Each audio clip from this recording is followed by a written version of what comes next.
Veamos entonces ahora muy brevemente cómo se codifica esto en Keras para definir esta arquitectura. Entonces, lo que tenemos que hacer, veamos un poquito de nuevo el gráfico, perdón, es definir estos dos filtros.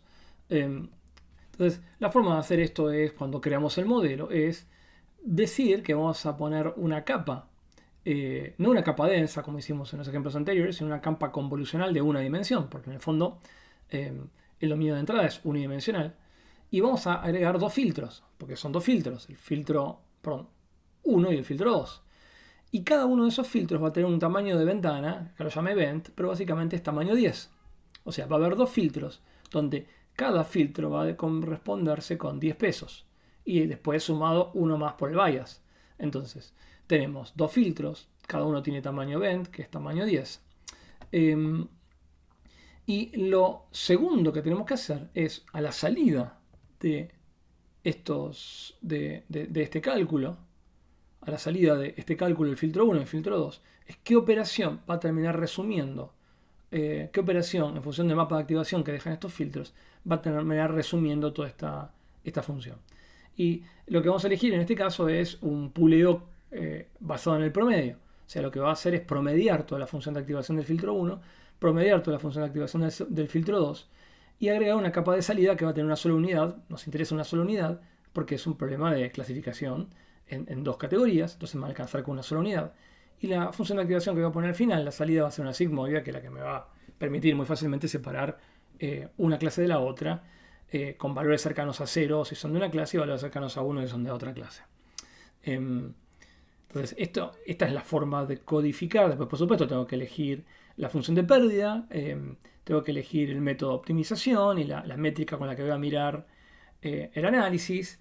Pero una vez que fijo todo eso, y obviamente tengo que, como decíamos antes, fijar el tamaño del batch, la cantidad de épocas, y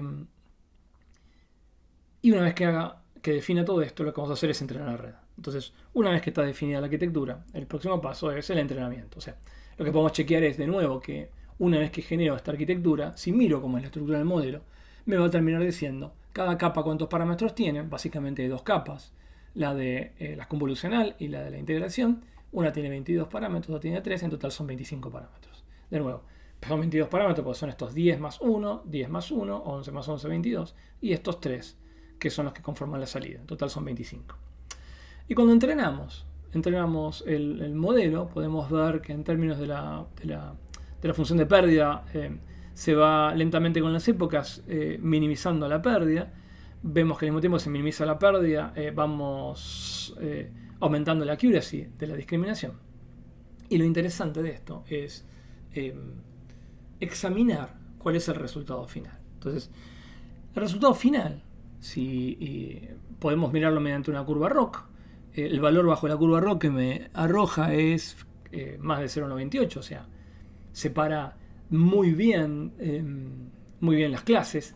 Acá no lo estoy mostrando, pero este cálculo está realmente basado en entrenamiento y testeo, o sea, no estoy evaluando con la misma muestra con la que estoy entrenando. Y podemos ver en un gráfico, a mí siempre me gusta ver más allá de esto, me gusta ver un poco los valores que arroja la red, o sea, cómo son los predictores de las clases, para saber qué tan buena es la separación, más allá de esto, este número que es un poco frío. Entonces, lo que hice acá es graficar, básicamente.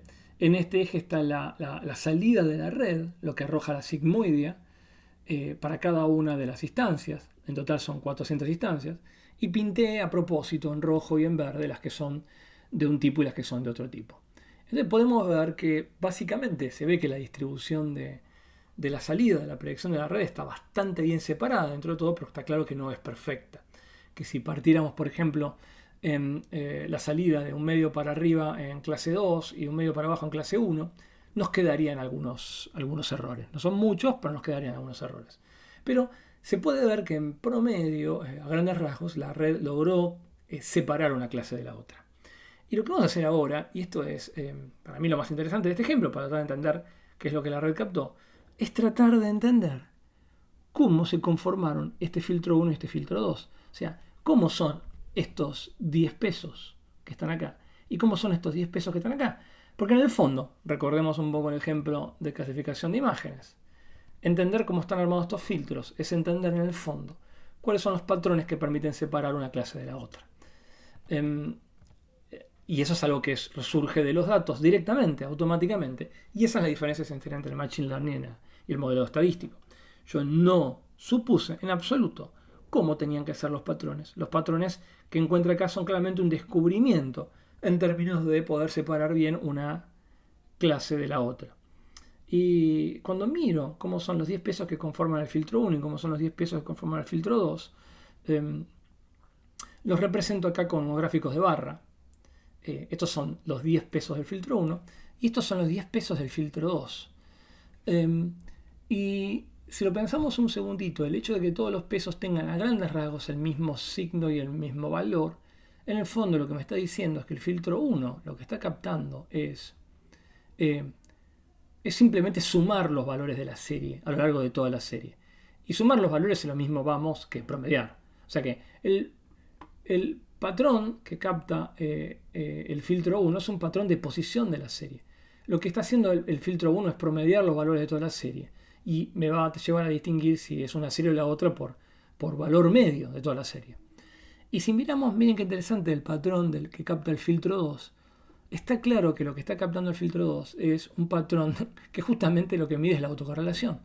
Porque el hecho que el patrón, que el filtro 2 sean coeficientes que son positivo, negativo, positivo, negativo, positivo, negativo, fíjense que lo que maximiza esta convolución con este filtro es la medida de autocorrelación de la serie. Una serie que tenga autocorrelación negativa va a tender a la convolución con este filtro a tomar valores grandes. En tanto, una serie que tenga autocorrelación positiva va a tender a tener valores chicos. Y fíjense qué interesante. Por último, cómo son los 2 pesos de la última capa, que son los que tienen que discriminar en función de la integración del mapa de activación. En la última capa lo que tenemos son básicamente 2 pesos, donde uno es muy positivo y otro es muy negativo. Como queriendo decir, mira, en el fondo tenés una serie que tiene valores altos y tiene correlaciones, autocorrelaciones, no quiero decir pavadas acá, voy a pensarlo un poquitito. Hay una que tiene valores altos y autocorrelaciones negativas, y otra tiene valores bajos y autocorrelaciones positivas. Y eso es lo que está captando la última capa de salida en sus 2 pesos. O sea, y esto es muy, muy interesante. Y esto sirve. Ahora voy a hacer un nuevo video porque si no, es mucho para un video.